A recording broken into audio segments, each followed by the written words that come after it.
आज के सुनो को आरआरबी ग्रुप डी के क्वेश्चंस को सॉल्व करूंगा। 6 सितंबर को जो क्वेश्चन शिफ्ट 1 और शिफ्ट 2 में पूछे गए थे, आप लोगों के माध्यम से मुझे कुछ क्वेश्चंस मिले थे, उन क्वेश्चनों को इसमें सॉल्व करूंगा। तो चलिए अब शुरू करते हैं। क्वेश्चन नंबर पहला देखा जाए, x² - 6x + 8 = 0 के मूल ज्ञात कीजिए। ठीक है, देखिए द्विघात समीकरण का क्वेश्चन है और द्विघात समीकरण हर शिफ्ट में पूछे जा रहे क्वेश्चन। ठीक है, देखिए मूल आपसे पूछा है नहीं, अल्फा और बीटा का मान आपको बताना है। अगर आप इक्वेशन देखेंगे तो x² होता है, ठीक है, ब्रैकेट में क्या होता है, अल्फा प्लस बीटा होता है इंटू x होता है। फिर हम लोग करते हैं क्या, माइनस अल्फा इंटू बीटा करते हैं, लेकिन आप उस चीज को छोड़ दीजिए। आप डायरेक्ट यहां से करिए कि x का मान बताइए, तो x के 2 मान निकलेंगे, वही आपको बताना है। ठीक है, तो हम लोग करते हैं क्या, सबसे पहले इसका आपस में गुणा करते हैं। तो जब गुणा करते हैं तो यहाँ पे कितना 1 है कि नहीं, तो करेंगे तो कितना मिलेगा 8। और 8 को करना क्या, आपको ऐसे 2 पार्ट में ब्रेक करना है ताकि जोड़ने या घटाने पे ये चीज आपको मिले, -6 मिले। तो क्या कर सकते हैं लोग, जैसे मैं यहाँ पे कर दूं 4 और कितना ले लूं 2, अगर मैं ये माइनस कर दूं, ये भी माइनस कर दूं, तो जोड़ने पे देखिए आपको ये -6 मिलेगा। जब इन दोनों का गुणा करेंगे तो आपको ये 8 मिलेगा, माइनस माइनस प्लस हो जाएगा, 4 दूना 8। यानी जोड़ने या घटाने पे मुझे ये चाहिए और मल्टीपल करने पे ये चाहिए। अगर ये मान जो भी मिला तो आप कह सकते हैं कि x, ठीक है, x बराबर कितना हो जाएगा, यहाँ से या ऐसे कर लीजिए x -4 और कितना हो जाएगा ये x -2।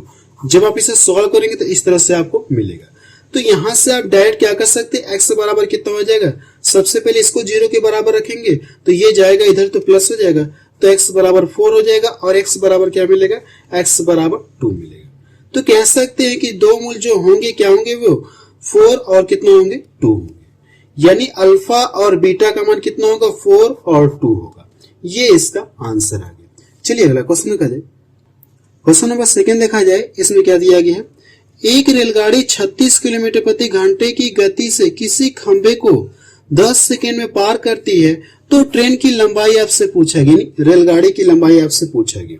देखिए जो खंभा है इसकी लंबाई को हम लोग जैसे मैं बता रहा हूं, अगर ये कोई रेलगाड़ी है, अब रास्ते में कोई खंभा है, तो ये जो रेलगाड़ी है इस खंभे को कितने समय में पार कर जा रही है, 10 सेकेंड में पार कर जा रही है। तो आपसे पूछा क्या है, आपसे पूछा क्या, ट्रेन की लंबाई, यानी ट्रेन की लंबाई क्या होगी। देखिए जो खंभा है इसकी लंबाई को हम लोग क्या मान लेंगे, इसकी लंबाई को हम लोग नगण्य मान लेंगे। यानी जो स्वयं को पार करने में जो समय ले रही है, ठीक है, स्वयं को पार करने में जो समय लेगी। तो देखिए यहां से समय मुझे पता है, यहां से क्या पता है, चाल पता है। तो चाल बराबर होता है क्या, दूरी बटा समय, और ये क्या करे, स्वयं की लंबाई को पार करने में जो समय लगे, यानी स्वयं की लंबाई को भी पार करे। तो चाल बराबर दूरी बटे समय होता है। चाल देखिए आपको दिया गया है, कितना हो जाएगा ये 36। चाल बराबर दूरी क्या होता है, चाल बराबर दूरी बटा समय। तो दूरी आपसे पूछा, ट्रेन की लंबाई आपसे पूछा, ट्रेन की लंबाई हम लोग मान ले कितना x है, और समय कितना दिया गया, समय कितना दिया गया 10 सेकेंड। यानी इधर जो यूनिट है ये किसमें, मीटर प्रति किसमें, ये सेकेंड में, और ये किसमें आपका, ये किलोमीटर प्रति आवर्स में। तो इसको भी मीटर प्रति सेकंड में कन्वर्ट करने के लिए कितने से मल्टीपल करना होगा, ये तो मीटर प्रति सेकंड में है, तो इसे भी मीटर प्रति सेकंड में कन्वर्ट करने के लिए 5/18 से मल्टीपल कर दीजिए। अगर मैं इसको यहां से डिवाइड कर दूं, ये 2 बार में कट जाएगा, और इसका गुणा करूं 5 दूना 10, और इसका लाके गुणा कर दूंगा तो x बराबर कितना हो जाएगा 100 मीटर। ट्रेन की लंबाई कितनी है, 100 मीटर है। ये इसका आंसर आ गया। चलिए अगला क्वेश्चन देखा जाए, क्या क्वेश्चन एग्जाम में पूछा गया था। क्वेश्चन नंबर 3 देखा जाए, इसमें क्या दिया गया है, 2400 रुपए की राशि पर 5% चक्रवृद्धि ब्याज की दर से 2 साल में कितनी हो जाएगी। देखिए इसमें ये कहा गया, अगर मूलधन आपको दिया गया 5% के हिसाब से, 5% के हिसाब से 2 वर्षों में कितना चक्रवृद्धि ब्याज सहित हो जाएगा, इसमें आपसे ये पूछे, यानी आपसे पूछा क्या, मिश्र धन आपसे पूछेगा। तो सबसे पहले हम क्या करते हैं, इंटरेस्ट निकालते हैं, इंटरेस्ट निकालते हैं। समय कितना दिया गया, 2 वर्ष दिया गया। ठीक है, मैं आपको ये बता देना चाहता हूं कि कंपाउंड इंटरेस्ट में चक्रवृद्धि ब्याज चैप्टर मैंने आपको कंप्लीट पढ़ा दिया। वीडियो की लिंक आपको डिस्क्रिप्शन में दे दूंगा, या वीडियो के प्लेलिस्ट में जाकर आप वहां से सीख सकते हैं, क्योंकि मैंने आपको ट्रिक से बताया कि कैसे आप चक्रवृद्धि ब्याज निकालेंगे। सबसे पहले टाइम 2 वर्ष दिया, तो मैंने यहाँ पे लिख लिया, हम लोग बिना फार्मूले कैसे निकाल रहे हैं। ठीक है, मैंने 2 वर्ष लिख लिया। अब करना है कि अगर देखा जाए तो पहले वर्ष में पूरे धन पर 5% ब्याज बनेगा। अगर आप इसका 5% निकालेंगे तो 24 बचे कितना होता है, 120 रुपए ब्याज बनेगा। जैसे आप दूसरे साल में एंट्री करेंगे तो फिर 120 रुपये ब्याज बनेगा। लेकिन चक्रवृद्धि ब्याज की बात हो रही है तो इसमें होता है क्या, ब्याज पर भी ब्याज बनता है। जो पिछले वर्ष का ब्याज है इस पर भी ब्याज बनेगा। जैसे आप दूसरे साल में एंट्री करेंगे तो ये ब्याज तो बनेगा ही, लेकिन जो पिछले वर्ष का ब्याज है इस पर भी ब्याज बनेगा। और रेट कितना है, इतना है 5%। अगर आप इसका 5% निकालेंगे तो 12×5=60 यानी कितना हो जाएगा, 6 रुपये ब्याज बनेगा। क्लियर है। अब करना है क्या, इन सभी को जोड़िए तो आपको क्या मिलेगा, CI आपको मिलेगा, चक्रवृद्धि ब्याज मिलेगा। इसको जोड़िए, देखिए कितना हो जाएगा, 240 हो गया और इसको जोड़ेंगे कितना हो जाएगा, 246। इतना रुपया ब्याज बना। लेकिन आपसे पूछा क्या कितना हो जाएगी, यानी राशि कितनी हो जाएगी। तो मूलधन को भी क्या करना, आपको इसमें ऐड करना होगा। जब इन दोनों को ऐड करेंगे तो 24 2 26 कितना हो जाएगा, 2646। यानी वो राशि कितनी हो जाएगी, 2646 रुपए हो जाएगी। ये इसका आंसर आ गया। चलिए अगला क्वेश्चन देखा जाए। क्वेश्चन नंबर 4 देखा जाए। इसमें क्या दिया गया है, 77 सेंटीमीटर लंबाई और 50 सेंटीमीटर चौड़ाई वाले आयत का क्षेत्रफल एक वृत्त के क्षेत्रफल के क्या इक्वल है। तो वृत्त का परिमाप आपसे पूछा गया। देखिए जो आयत का क्षेत्रफल है वो किसके क्षेत्रफल के बराबर है, वृत्त के क्षेत्रफल के बराबर है। तो आयत का क्षेत्रफल बराबर होता है क्या, लंबाई इंटू चौड़ाई होता है, लंबाई इंटू चौड़ाई। और वृत्त का क्षेत्रफल क्या होता है, पाई आर स्क्वायर होता है। तो मैं यहाँ पे कर दे रहा हूँ पाई आर स्क्वायर। और जो आयत का क्षेत्रफल होता है वो क्या होता है, लंबाई इंटू चौड़ाई। देखिए पाई का मान कितना होता है, 22/7 होता है। और ये आर स्क्वायर, लंबाई और चौड़ाई आपको दे दी गई है 77 इंटू ये कितना है, 50। देखिए 11 से ये भी कट रहा है, 11 से ये भी, 11 दूना 22 हो गया और ये 11 से 77। अगर मैं इसको यहाँ से डिवाइड कर दूं 25 बार में कटेगा और इसका अलग इधर गुणा कर दूंगा तो आर स्क्वायर बराबर कितना हो जाएगा, 7 इंटू 7 और ये कितना है, 25। अब देखिए अगर मैं स्क्वायर हटा दूं तो इधर आके क्या लग जाएगा, रूट लग जाएगा। इतना क्लियर है। जब ये करने से फ्री होगा तो ये भी तो फ्री होगा, 5 देगा और ये 7 देगा। तो 7×5 कितना हो जाएगा, 35। यानी रेडियस आपको कितना पता चल गई, 35 सेंटीमीटर। त्रिज्या आपको पता चली। तो पूछा कि आपसे वृत्त का परिमाप। तो वृत्त का परिमाप बराबर होता है क्या, वृत्त का परिमाप बराबर क्या होता है, 2πr होता है कि नहीं होता है। अब इसमें देखिए r का मान आपको रख के सॉल्व करना है और पाई का मान कितना होता है, 22/7। r का मान कितना, ये 35। इसको यहां से डिवाइड कर दूं 5 बार में कटेगा, 5 दूना 10। जब इसमें मल्टीपल कर दूंगा तो टोटल कितना मिल जाएगा, ये 220 मिलेगा, 220 मिल जाएगा। ये इसका आंसर आ गया। चलिए अगला क्वेश्चन देखा जाए। क्वेश्चन नंबर 4 देखा जाए। इसमें क्या दिया गया है, 7500 रुपए की राशि साधारण ब्याज की दर से 7 वर्षों में इतना हो जाती है। तो ब्याज की दर आपसे पूछा गया है। देखिए कोई धन यहाँ पे दिया गया और 7 वर्षों में साधारण ब्याज की दर से इतना हो जा रहा है। अगर मैं इसको यहाँ से घटा लूं तो मुझे क्या मिल जाएगा, इंटरेस्ट मिलेगा। जब इसको यहाँ से घटाऊंगा तो कितना मिलेगा, ऐसा यानी इंटरेस्ट कितना मिलेगा, साधारण ब्याज। तो कितना आ जाएगा, ये 1700 कितना बचेगा, ये 50। इतना रुपये ब्याज आपका बना है। अब देखिए मुझे क्या पता है, ब्याज पता है, मूलधन पता है और समय पता है। तो हमसे रेट पूछा है तो फार्मूला भी पता है कि SI बराबर होता है कि PRT/100। तो SI का मान दिया गया, मैं यहाँ पे लिख लूँ 1750। SI बराबर PRT, मूलधन कितना दिया गया, 7500। R का मान पूछा गया है और TT का मतलब कितना हो जाएगा, 7। देखिए फार्मूला आपका यही होता है कि SI बराबर PRT/100। ये फार्मूला होता है, मैंने यहाँ पे इसमें रख के सॉल्व कर रहा हूँ और पूरी कैपिटल 100। ये देखिए 00 से 00 कट गया, 25 से ये भी कटेगा, 25 से ये भी, 25 यहाँ 75 हो गया। अगर इसको डिवाइड कर दूंगा तो 7 बार में 70 बार में कटेगा और 7 से इसको डिवाइड कर दूंगा 10 बार में। तो यहाँ से 3R बचा और इधर कितना 10। तो कह सकते हैं कि R बराबर कितना आ जाएगा, 10/3%। इंटरेस्ट आपको कितना मिल गया, यानी ब्याज की दर कितना है, 10/3 है। या आप काट के छोटा कर सकते हैं, 3 सही 1/3 आप कर सकते हैं। चलिए अगला क्वेश्चन देखा जाए। क्वेश्चन नंबर 5 देखा जाए। इसमें क्या दिया गया है, P और Q किसी काम को 10 और 40 दिनों में कर सकते हैं। यदि एक एक दिन छोड़कर काम करते हैं, काम P शुरू करता है तो कुल कार्य कितने दिनों में समाप्त होगा, इसमें आपसे ये पूछा गया। ठीक है, देखिए ऐसे क्वेश्चन का कॉन्सेप्ट मैंने आपको टाइम एंड वर्क में पढ़ा रखा है। जब कार्य क्या करे, एक एक दिन के अंतराल पर करे, तो इसका क्या कॉन्सेप्ट होता है, सब कुछ मैंने आपको चैप्टर में पढ़ा रखा है। वीडियो की लिंक आपको डिस्क्रिप्शन में मिल जाएगी या वीडियो के प्लेलिस्ट में जाकर आप टाइम एंड वर्क चैप्टर आप पूरा कंप्लीट पढ़ सकते हैं, बिल्कुल फ्री में आप पढ़ सकते हैं। देखिए मैंने इसमें ये कॉन्सेप्ट बताया था, सबसे पहले P और Q किसी कार्य को इतने दिन में कर रहे हैं, तो इन दोनों का एलसीएम आपको लेना है। मैं आपको यहाँ पे थोड़ी सी दो लाइन लिखते हुए आपको शॉर्ट कर दे रहा हूँ, ठीक है।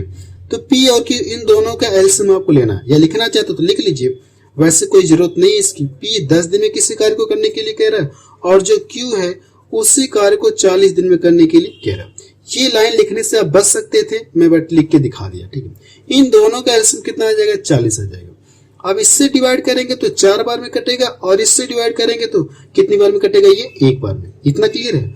अब ये कहा गया कार्य एक एक दिन के अंतराल पर कर रहे हैं। जैसे अगर देखा जाए पहले दिन P जाएगा तो कार्य कितना करेगा, 4 करेगा, करेगा नहीं करेगा, 4 काम करके ये घर चलाया।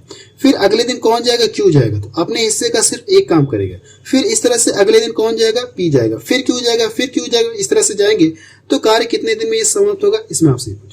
हम लोग करके दोनों को कार्य पे क्या कर दे, एक साथ भेज दिया जाए। अगर दोनों को कार्य पे एक साथ भेजा जाए तो दोनों मिलकर एक दिन में कितना काम करेंगे, 5 काम करेंगे। लेकिन अगर ये अलग अलग काम करेंगे, मतलब एक एक दिन के अंतराल पर करेंगे, तो ये 5 काम करने में से कितने, 2 दिन का समय लगेगा। लेकिन अगर साथ साथ मिलकर काम करें तो 1 दिन का समय लगेगा। तो आपको करने के इससे इसमें डिवाइड कर दीजिए। अगर साथ साथ कराना चाहते हैं तो कितने दिन तक साथ साथ करेंगे, ये 5 8 40, 8 दिन तक तो ये साथ साथ करेंगे। लेकिन अगर ये देखा जाए जब अकेले अकेले करेंगे तो कार्य कितना हो जाएगा, इसका डबल समय लग जाएगा। डबल समय लगेगा नहीं लगेगा, टाइम क्या लगेगा, 2 गुना का समय लग जाएगा। डी, ये इसका क्या आ गया, आंसर आ गया। सीधा से इसमें कुछ भी नहीं करना, आपको यहाँ पे दोनों को जोड़ना है, इससे डिवाइड कर दीजिए, और जितनी बार भाग जाएगी साथ साथ में कर रहे हैं तो 8 दिन का लग रहा है। अगर एक एक दिन के अंतराल पर करेंगे तो 2 गुना टाइम लगेगा, कितना हो जाएगा, 16 दिन का समय लगेगा। चलिए अगला क्वेश्चन देखा जाए। क्वेश्चन नंबर 6 देखा जाए, इसमें क्या दिया गया है, एक ट्रेन 72 किलोमीटर प्रति घंटे की चाल से 8 घंटे में तय करती है, यानी किसी दूरी को इतने घंटे में तय करती है। उसी दूरी को 6 घंटे में तय करने के लिए चाल कितनी होनी चाहिए। देखिए ये करके 72 किलोमीटर प्रति आवर्स के घंटे से किसी दूरी को इतना चला 8 घंटे में। अगर 1 घंटे में इतना दूरी तय करा तो 8 घंटे में कितना दूरी तय किया, इसमें लाके गुणा कर दिए। अगर गुणा कर देंगे तो आपको ये पता चल जाए कितनी दूरी इसने तय की, इतनी दूरी तय की। अब ये टोटल दूरी क्या कर रही है, 6 घंटे में तय कराना चाहता है, तो उसकी चाल क्या होनी चाहिए। तो 6 से करके डिवाइड कर दीजिए, तो 6 कम 6 हो गया, 6 दूना 12, तो मुझे ये पता चल जाएगा कि उसकी चाल कितनी होगी, 96 किलोमीटर प्रति आवर। अगर वही दूरी क्या करना, 6 घंटे में तय कराना होगा, तो उसकी चाल कितनी होनी चाहिए, 96 किलोमीटर प्रति आवर होनी चाहिए। चलिए अगला क्वेश्चन देखा जाए। क्वेश्चन नंबर 7 देखा जाए, इसमें क्या दिया गया। देखिए क्वेश्चन नंबर 7 में इस तरह से दिया गया और इसका मान आपसे पूछा गया। तो ऐसे क्वेश्चन को सॉल्व करने के लिए हम करते क्या, सबसे पहले ये जो वैल्यू दी गई इसको हम लोग क्या करते हैं, लिख लेते हैं 236। अब जिसके ऊपर बार नहीं है इसको हम लोग करते क्या, माइनस कर देते हैं, 2 को हम लोग क्या कर देंगे, माइनस कर देंगे। इतना क्लियर है। अब बटा में हम लोग करते क्या, कितने अंक के ऊपर बार है, तो 2 अंक के ऊपर बार है। जितने अंक के ऊपर बार रहेगा उतना ही नीचे 9 आपको लिखना होगा। अब कितने अंक के ऊपर बार नहीं है, तो 1 अंक के ऊपर बार नहीं है, तो इसके आगे क्या करिए, 1 जीरो आप लगा दीजिए। जब इसको घटाएंगे तो कितना मिलेगा, ये 234 मिलेगा, 234, और ये कितना हो जाएगा, 990। देखिए 2 से ये भी कट रहा है, 2 से ये भी कट रहा है, तो काट के हम लोग छोटा कर दे रहे हैं। इसको काटेंगे तो कितना 117 हो जाएगा, और इसको काटेंगे तो कितना हो जाएगा, 2 चौक को 8 हो गया, 1 इधर गया, 2 9 18 और 2 5 10। ठीक है। अब देखिए इससे छोटा होगा कि नहीं चेक कर लीजिए। तो यहां से करेंगे 9 9, फिर 3 से कटेगा तो काट दीजिए आप। अगर आप 3 से काटेंगे तो ये 3 3 का 9 हो गया, और 2 इधर गया तो 3 9 27 हो गया। इसको डिवाइड करेंगे, 3 एकम 3 हो गया, और 3 6 18, 3 6 18 हो गया, 1 इधर गया, 3 5 15। क्लियर है। फिर देखिए 3 से कट रहा है तो काट के छोटा कर लीजिए। तो यहां से काटेंगे 13 हो गया, और इसको काटेंगे 3 5 15, 3 5 15। अब इससे छोटा नहीं होगा, तो ये इसका क्या आ गया, आंसर आ गया। आप जब आप इससे काटेंगे तो इसका मान कितना आ जाएगा। इसे करना कि आपको फ्रैक्शन के रूप में लिखना, तो आप इसको सॉल्व करने के बाद इसका मान कितना मिलेगा, 13/55 मिलेगा। चलिए अगला क्वेश्चन देखा जाए। क्वेश्चन नंबर 8 देखा जाए, इसमें क्या दिया गया है। देखिए बहुलक बराबर कितना, 24 है, माध्यिका इतना है, तो माध्य आपसे पूछा गया है। तो सबसे पहले देखिए इसका फॉर्मूला क्या होता है, बहुलक बराबर फॉर्मूला क्या होता है, आप यहां से लिख लीजिए। बहुलक का फॉर्मूला क्या होता है, मैं यहाँ पे लिख दे रहा हूं। इसके इक्वल टू क्या होता है, 3 माध्यिका, 3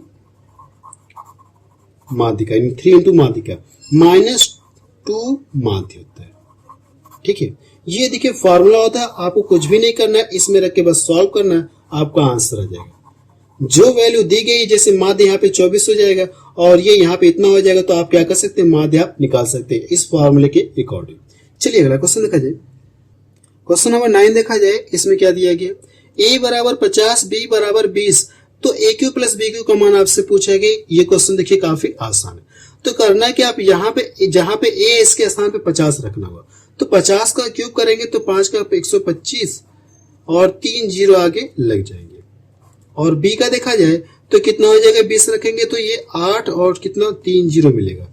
अब इन दोनों को ऐड करना है तो ऐड कर लीजिए, पीछे से कितना 3 जीरो मिलेंगे, 8 5 कितना हो गया, 13 हो गया। और इसको करेंगे तो कितना, ये इतना आपको मिलेगा। ये इसका क्या आ गया, आंसर आ गया। चलिए अगला क्वेश्चन देखा जाए। क्वेश्चन नंबर 10 देखा जाए, इसमें क्या दिया गया है, यदि 6 बच्चों का जन्म 2-2 वर्ष के अंतराल में होता है, उनकी आयु का योग 42 वर्ष है, तो सबसे बड़े बच्चे की आयु कितनी है। इसमें आपसे ये पूछा गया, सबसे बड़े बच्चे की आयु क्या कीजिए। देखिए प्रत्येक जो बच्चा है उसमें क्या 2-2 वर्ष के अंतराल पर उनका जन्म होता है। अगर मैं मान लो सबसे छोटा जो बच्चा है, सबसे ये अगर पहले बच्चे की मैं मान लो कितना एक्स है, क्लियर है, सबसे छोटा ये एक्स है, तो जो अगला बच्चा इससे बड़ा होगा वो उसके जो कितना होगा x+2। प्रत्येक क्या 2-2 वर्ष का अंतराल है कि नहीं दोनों में, तो अगला वाला क्या मिलेगा, फिर इसमें 2 जोड़ेंगे तो क्या हो जाएगा, ये x+4 हो जाएगा। इसमें 2 जोड़ेंगे तो जो अगला बच्चा होगा x+6 हो जाएगा। कितने 4 हुए ना, और 6 बच्चों का जिक्र कहा गया।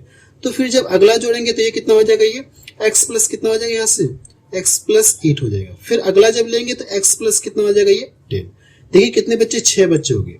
अगर मैं इन सभी को जोड़ दूं, इन सभी को जब जोड़ दूं तो इन सभी की आयु किसके इक्वल है, 42 के इक्वल है। क्लियर है, इतना 42 के बराबर है। तो करना है कि आप x वाला आपस में जोड़ लीजिए और अंक वाला आपस में जोड़ लीजिए। देखिए इसको देखिए और इसको देखिए, कितना हो जाएगा, ये 10 हुआ, 10 10 20, 20 10 कितना हो गया, 30 हो गया। 30 हुआ कि नहीं।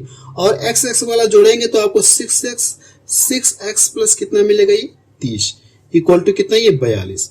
ये जाके इधर घट जाएगा तो 6x बराबर कितना मिलेगा, ये इधर जाके घट जाएगा तो ये 12 मिलेगा। और इसको यहां से डिवाइड कर दो तो x बराबर कितना आ गया, 2 आ गया। लेकिन प्रश्न में पूछा क्या, सबसे बड़े की आयु, तो सबसे बड़ा देखिए आपका यही होगा कि नहीं होगा, और सबसे छोटा आपका ये होगा। क्लियर है। तो अब करना कि जहां पे x है इसके स्थान पे जब 2 रखेंगे तो और कितना आ जाए, 10 2 12। जो सबसे बड़ा है लड़का है उसकी आयु कितनी है, 12 वर्ष। सबसे बड़े की आयु कितना, 12 वर्ष। ये इसका आंसर आ गया। चलिए अगला क्वेश्चन देखा जाए। क्वेश्चन नंबर 11 देखा जाए, इसमें क्या दिया गया, 10 देखिए क्वेश्चन नंबर 11 में देखिए इस तरह से दिया गया और इसका मान पूछा गया किसके इक्वल होगा। ठीक है। देखिए ऐसे क्वेश्चन को सॉल्व करने का कुछ कॉन्सेप्ट होता है। सबसे पहले कॉन्सेप्ट आपको बता दो, कॉन्सेप्ट क्या है, इसका कॉन्सेप्ट क्या है, सबसे पहले बता दो। अगर कहीं पे आपको इस तरह से दिखे और इनके बीच में मल्टीपल का साइन हो, मल्टीपल का क्या साइन हो, तो 10a into 10b, 10a into 10b बराबर क्या होता है, एक कब हो, इनके बराबर 1 होगा। कब होगा, जब ये दोनों कोणों का योग कितना मिला आपको, 90 डिग्री के बराबर हो। जब a प्लस b का मान किसके बराबर, 90 डिग्री के बराबर हो, तो इन दोनों का जो मल्टीपल होगा कितना मिलेगा आपको, 1 आपको मिलेगा। कितना मिलेगा आपको, 1 आपको मिलेगा। क्लियर है इतना। देखिए मैंने क्या बताया आपको, मैंने इसमें आपको यही बताया, कॉन्सेप्ट ये है। अगर 10a इंटू 10b है, ठीक है, अगर इनके दोनों कोणों का योग कितना मिला आपको, 90 मिले, तो इन दोनों का मल्टीपल किसके बराबर होगा, 1 के बराबर होगा। तो यही कॉन्सेप्ट हम लोग करते हैं कि यहाँ पे अप्लाई करते हैं। देखिए जैसे मैं ये वाला 10 ले लूं और ये वाला ले लूं, जब इन दोनों कोणों को जोड़ेंगे तो कितना मिलेगा, 90 मिलेगा दोनों कोणों का योग। तो जब इनका आपस में मल्टीपल करेंगे तो इनका मल्टीपल कितना मिलेगा आपको, 1 मिलेगा। क्लियर इतना। इन दोनों को देखिए, तो इन दोनों को भी जब जोड़ेंगे तो कितना मिलेगा, 90 मिलेगा आपस में। तो इन दोनों कोणों यानी इनका और इसका मान कितना होगा, 1 के इक्वल होगा। बच गया आपका ये कॉट। तो कॉट 60 अंश का मान कितना होता है, 1/3 में 3 होता है, 1/3 में 3 होता है। अब इन सभी का जब आपस में मल्टीपल करेंगे तो 1/3 में 3 मिलेगा। ये इसका क्या गया, आंसर आ गया। ठीक है, बस अब रहने दे रहे हैं। मुझे आप लोगों के माध्यम से कुछ क्वेश्चंस मिले थे, मैंने उन क्वेश्चनों को आपको सॉल्व करके दिखा दिया। तो आप मुझे कमेंट सेक्शन में जाके बताएं कि ये वीडियो आपको कैसा लगा।